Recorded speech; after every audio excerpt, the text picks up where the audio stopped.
Pasimameleni ngapha, pasimameleni.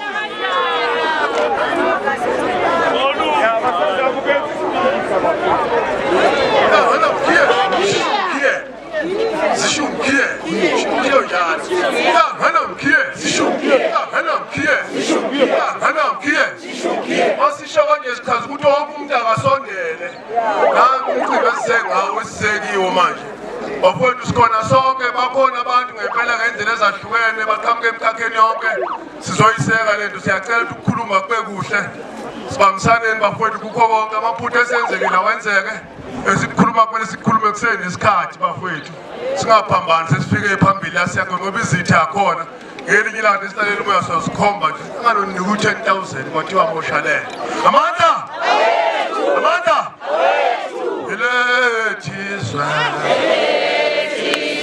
Oanumba, elethizwe, Oanumba,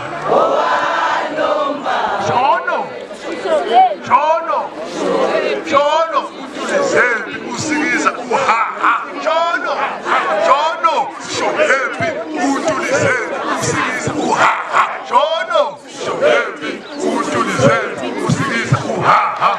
Yanibingelela bafowethu Musa washabalala unibingelela usikeke wathi ngugwevela ke mangabe siphethe imshini ekhalaka yonyami ngizohlanganyela nani bafowethu hola isihlahla sobuntu mina lapho ngihlanganise khona ngisho umshengu nehlobo nomndeni nabangani ngoba inhloso yami ithi asihlanganiseni kusuka la sisuka khona ngoba mangekubuza ukuthi uyiliphi uzothi uyiliphi mangahlangana nomndeni wakini nehlobo sakini asiqaleni ukuhlangana la sisuka khona sizohlangana siqhubeke siye phambili Ngihlonipha ngalomshini bafowethu ukuthi cha khuluma nje sibamsaneni uzwakale kahle cabanga ukuthi bakhona abafuna ukukhuluma nabafanele ukukhuluma kodwa wonke umuntu ufanele ukukhuluma nikhuluma into enhle bafowethu ungakhuluma inkulumo ehayayo amandla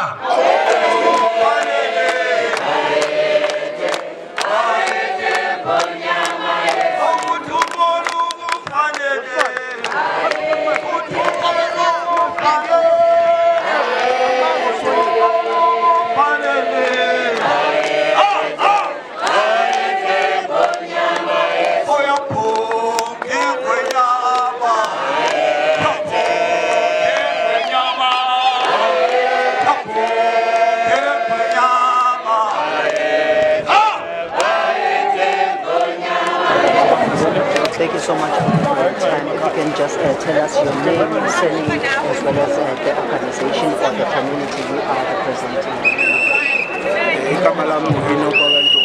I'm from the Orlando East community leader. Thank you so much for your time. If you can just tell us a little bit about this protest that is happening today. The protest today, it's only, we know with the mandate as South Africa, it's only one, which Abahambe. We are talking about illegal foreigners in our country. So today much it's all about them. We are going to have a memorandum in Mroka police station to station commander, because other people that they are the cost of illegal foreigners could actually suitable. It's our government and also our SAPS. If you can just tell us a little bit of what is inside that memorandum. The memorandum, the things that is inside the memorandum, we are complaining about illegal foreigners, corrupt SAPS police and JMPD police, and also Home Affairs, because they're the ones that they are costing all these things that is happening in this country. So what do you think must be done as the community? What must be done by government as well as other community organizations, as well as the community at large? Yeah, that's why we call the Abantu community with this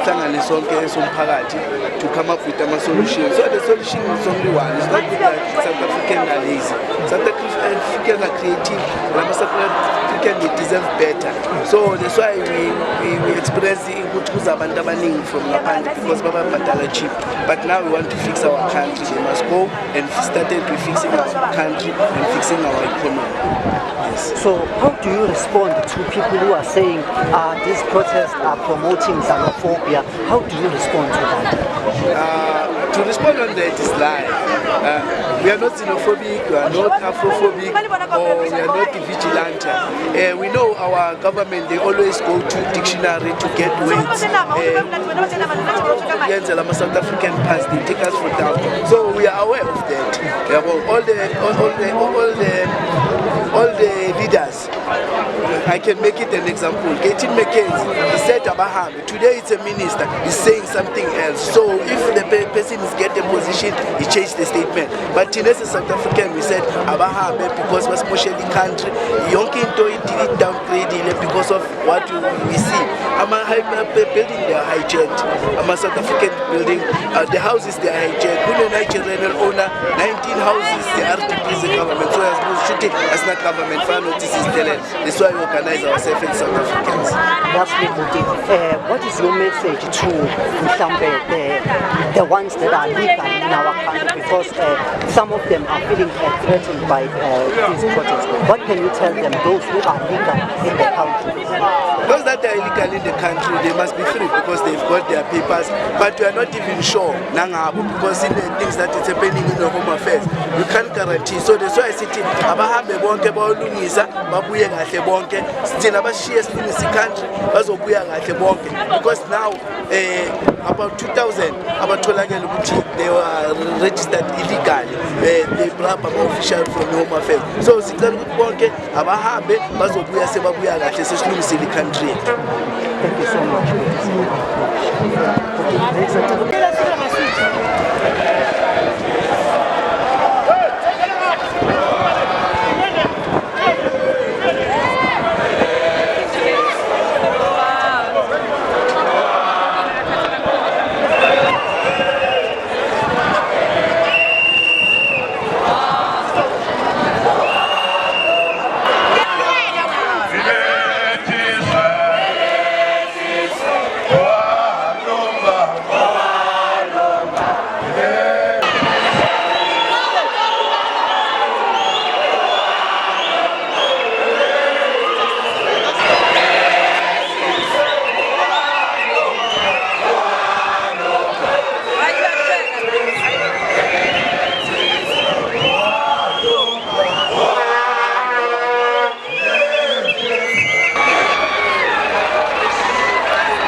The march is now out of order.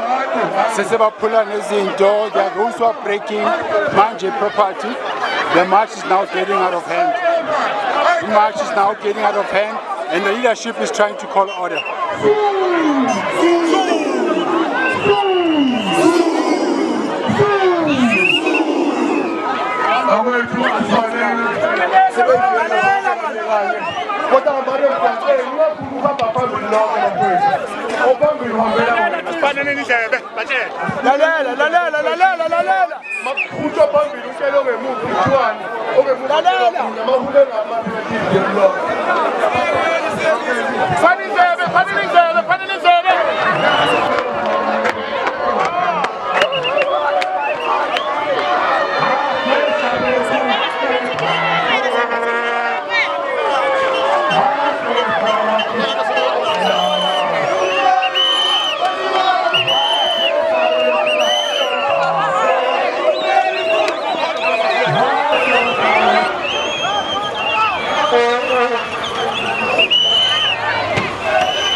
Alright, so sise Chris hani manje bafethu, and as you can see simele new group esuka lemuva, so they're all coming. From there the march proceeds. And nature is very quiet, calm and collected.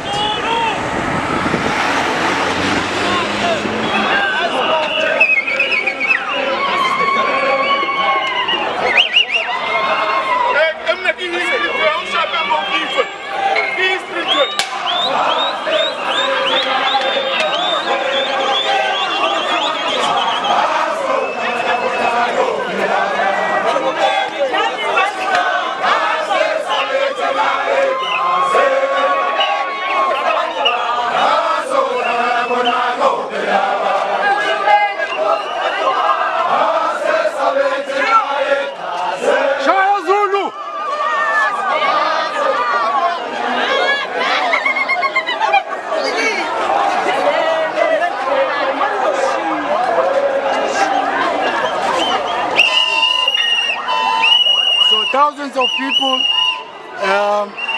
members, Babuya Hostel, and the community at large has joined forces for this march. And you can see a lot of people are here. Everybody saying Mabahambe. Everybody saying Mabahambe. Mabahambe. Bishop, what interview? Yeah, you cannot take No, the sister can give you need. this time of it. No, this time, sister. Asisemachini nesimashela for ama-illegal immigrants. Okay. Ngiyabona nani Soweto abantwana bethu kanjani. Yeah. Baphile nyawupe ene i-generation yakusasa kahle hle kulawa le generation. Sure. So mina I'm appealing to all the young people la eSoweto ukuthi they must stand up, stand for their country. Tina we're doing it for them, but the country it's them. Bayekela ukubhema i-walker pipe, bayekela ukubhema inyawupe in. We are here for them. We will support them and we will march until we win.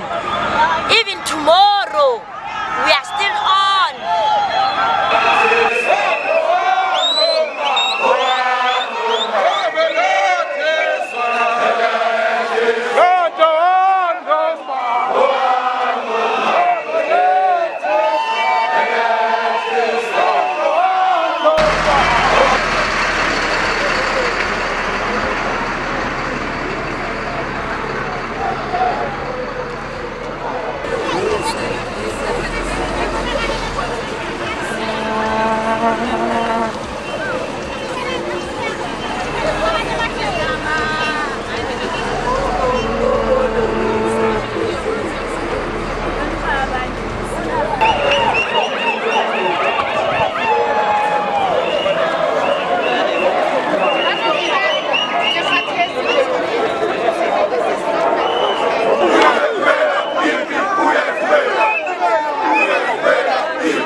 One thing for sure, you get the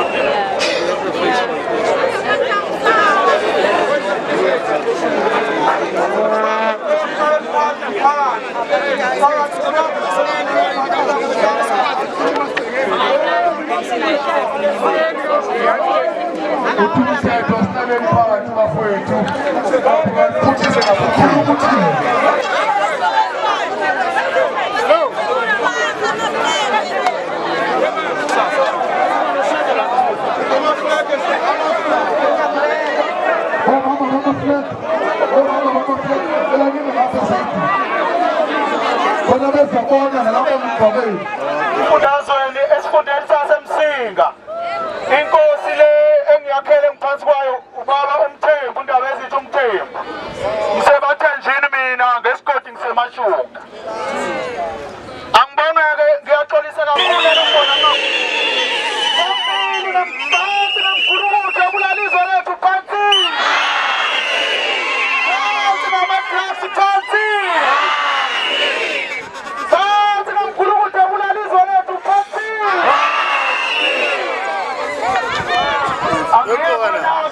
silapha mzose Soweto silapha kule police station yethu yaseMroga nesihluphayo size nje ukuletha imashi enokuthula a peaceful one njengoba sihambile sisuka eCliptown azange samosha lutho silapha ukuzozwakalisa nokubalalisa uvo lwethu njengezakhamuzi zaseMzansi nanjengezakhamuzi zaseSoweto. Nizokhumbula-ke ukuthi iSoweto ifika iSoweto ibe inhliziyo yeGoli eJohannesburg, isuke iGoli ibe inhliziyo eGauteng, bese iyasuka-ke iGauteng ibe inhliziyo yeSouth Africa. Okusho ukuthi uma ukhuluma eSoweto usuke Kusho ukuthi mase kusukumiswa wethu kusuke sekuzonyaka.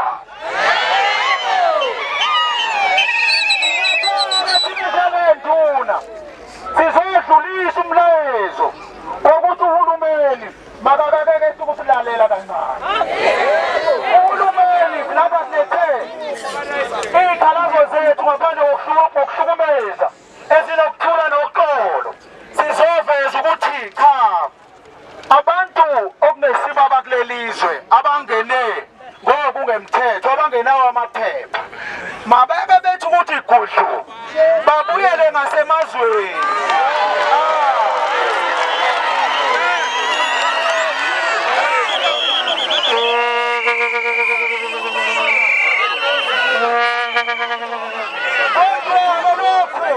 Sikusho kahle, sikusho ngokuthula. Ngaphandle kodlama kushaya umuntu akutapwa zimpahla zamuntu. Kepha sithi nje akake silalela uhulumeni kebethi ukuthi gudlu. Omunye uzothi kungani? Uyazi ezweni lethu sifikela sithi khona izwe lethu lididekile lona uqobo. Lidizi. Manje ke mawudizi kufanele ukuqala ukuqoqa kancane ukuthi ukushanyele endlini. Ukhiphe bese udila nezinkinga zakho. Sizokhumbula kunzima kakhulu ukuthi masebenza inkinga abafowethu bangaphandle. Kunzima ukubathola mabe undocumented. Sinegameko lapho sokhumbula umntwana oye warepa wabulawa lapho eOrlando. Mhlamba abanye abalandeli waze watholakala kanzima umuntu wakhona ereshiwe iforeigner elali undocumented. Sahanjelwa thina ama-younger ones ngenxa yokuthi asazi ukuthi lo muntu ke manje ke mayefuneka akatholakala wazotholakala kanzima. Ngakho-ke sisho kahle sizwe sizothi cha ake bethi ukuthi gudlu bese sisala-ke silungisa izinto zethu.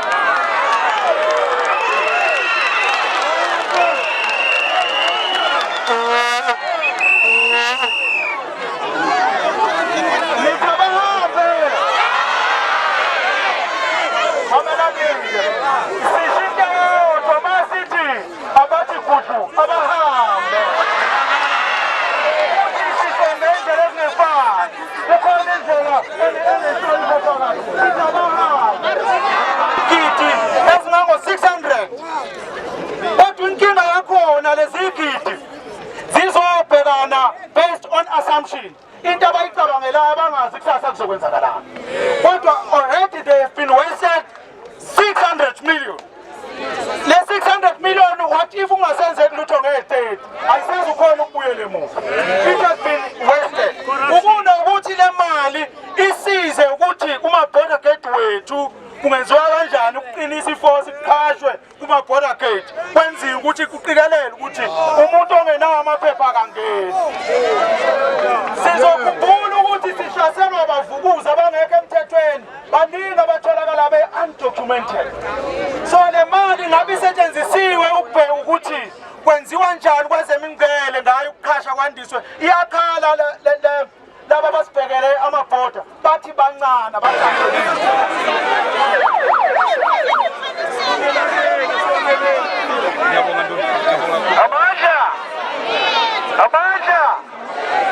cela sithuleni badali sizokhona ukuzwa imemorandum njengoba sicelile ukuthi station commander azoma lapha phambi kwethu ukuthi azozwa iy'khalo zethu ngoba iy'khalo zethu zihambelana nawo. At large are gathered here today presenting a memorandum of demand in relation to the question of illegally foreigners immigrants in our community conducting illegally business operation, committed various criminal activity that are difficult to trace, identify due to a mask identity because of being identified and recognized.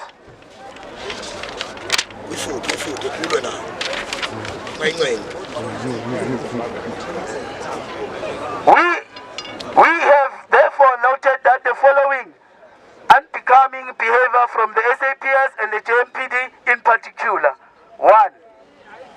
Corrupt conduct by the certain official in the force of the municipality bylaws.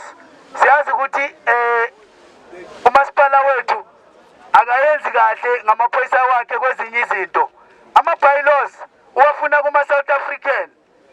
Kuma-Pakistan, it doesn't go for ama-bylaws. Number 2, leadership despondent in stepping authority in township.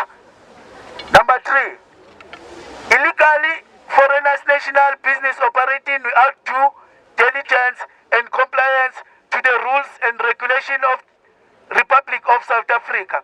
Siyaza ngithi ukuthi abafethu laba ngokomthetho isiphaza akusiyinto ekumele irejistwe, but ngoba khona lo 100 million kubo sekaze nomthetho ukuthi kumele iphaza zirejistwe official into engekho emthethweni leyo.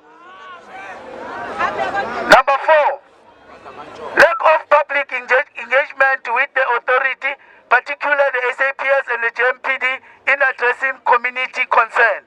Siyazi ukuthi kakhulu amaphoyisa wethu sesiyawabiza nje ukuthi amaphoyisa wethu ngoba khona ngithi, mari sesiyazi ukuthi amaphoyisa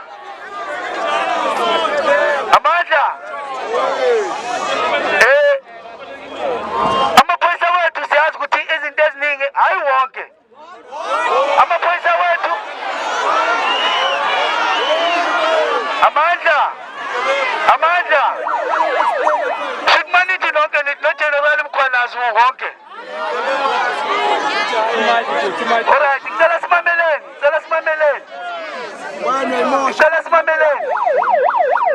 Number 5, our safety and security are either complicit of serious lack of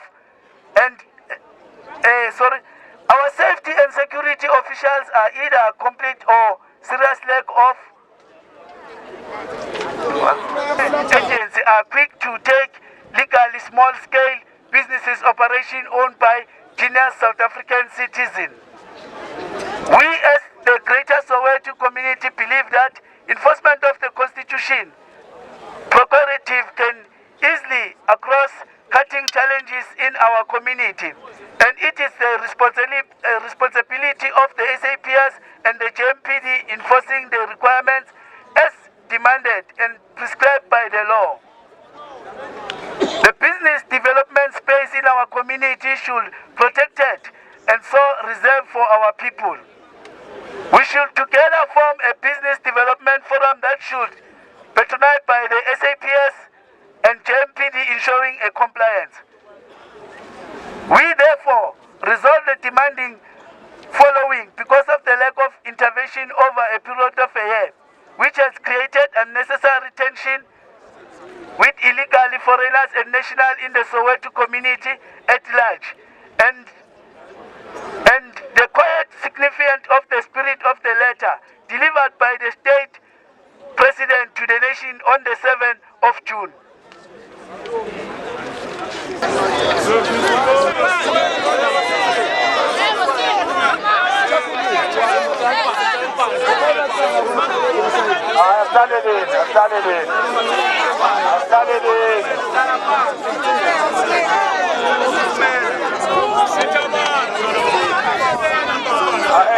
Uyasayina kuphela ulungile uzosuka.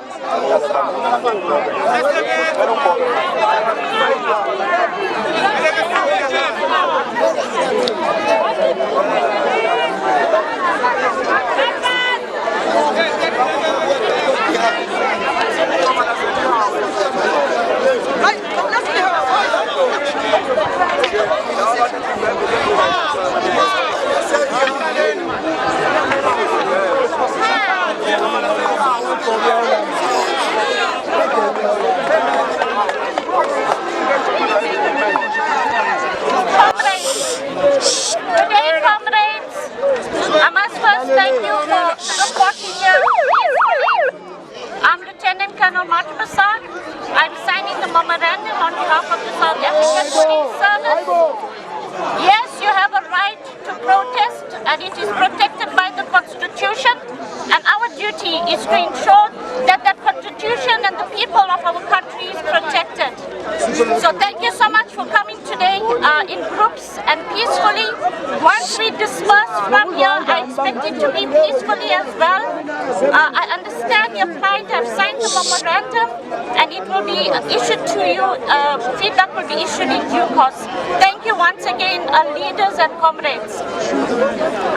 Kapishane uthi uyabonga kakhulu ukuthi nize emashini namhlanje uyayisayina le memorandum ngaphansi kombutho SAPS ezibophezela ukuthi uzemukele izikhalo zabantu baseSoweto. Uthi ubongiso ukuthi ke ikakhulukazi nimashe ngokuthula naze nafika la eMorocco. Njengombutho wamaphoyisa bamukela izikhalo zenu ukuthi bayayibophezela ukuthi yonke into enikhala ngayo izofezeka.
Kufona manje uthi uyaxolisa kakhulu bafowethu ngokuthi angaphumeleli besimlindi tuzoba khona ubhizi edrobheni ngomacala laba bakhandwa yiwo amaphoyisa akhandwa omacala ngoba bakholetha imali amaphoyisa emanayjereni yibo laba bakhandwa ini omacala izigebengu lezi bafowethu manje ubhizi lapho ubaba uphakela umthakathi njengoba ebhizi lapho uyabathatha omacala laba abayinikezelayo ukuthi bafuna ukuhlukana nama-drugs uyabathatha ubasaphi ekhaya kwanongoma ukuthi bayofundisa ukuthi hayi lento ayikho right ngeke siyakhe imizi ngoba kuzothiwa ngetotoloza ayivuki uma ngabe ufema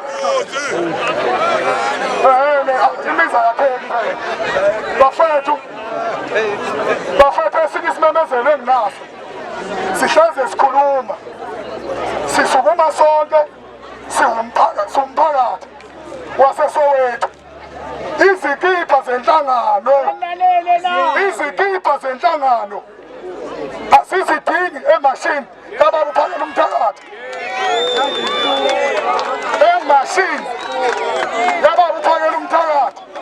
izikipha zenhlangano asizidingi ngoba thina siwumphakathi siyinto nje ehlangene manje mangabe usuzoqhamuka mhlawumbe nesikipha esithile usukhombisa okuphila. Siyaxolisa bafethu ababengazi ukuthi hayi sasa hayi bangayigqoki bafethu beze nje begqoka amajazi abo noma bengavunula befaka amabheshu kulungile. Sasa Jabulane etiye lapho afethu lapho sihlangana khona kusasa ngo-8 uzobe khona kusasa. Uthe uyazibophezela kusasa uzobe khona enani. Ngiyacela-ke masisuka la asimoshi lutho njengoba size singamoshanga lutho sihambeni kahle.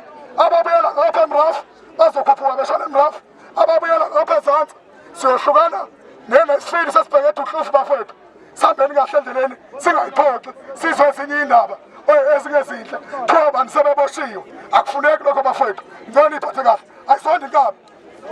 Ngani ngiphuza ngaphi yaka sisasisa sidabini.